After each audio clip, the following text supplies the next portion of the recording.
So by now you guys probably have seen part of the Somali Iftar, and this is part of the Somali Suhoor. Very simple version of one, minus the watermelon. So we have our timir, our dates here. These are Somali local. Here we go. Let's turn this on. Oh, these look good. So these are the Somali local dates, and this is a date bread that's also made locally. It is very, very soft. Look at that.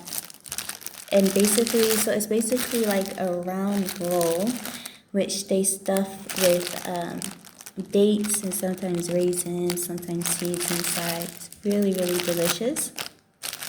You can have this like warmed up with some butter on top if you want to like Americanify it. But basically, you just eat this with tea. Another simple version is getting camel milk. So a lot of Somalis will have camel milk. Obviously, usually more so with tea. Somali tea with hawash and Somali spices, cinnamon, things like that, and then just adding the camel milk to it.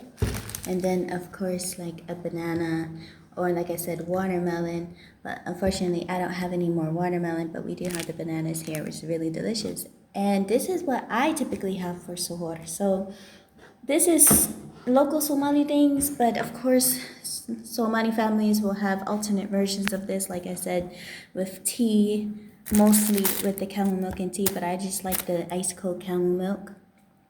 And there you have it, guys. So this is your Somali suhoor. Suhoor. Bye.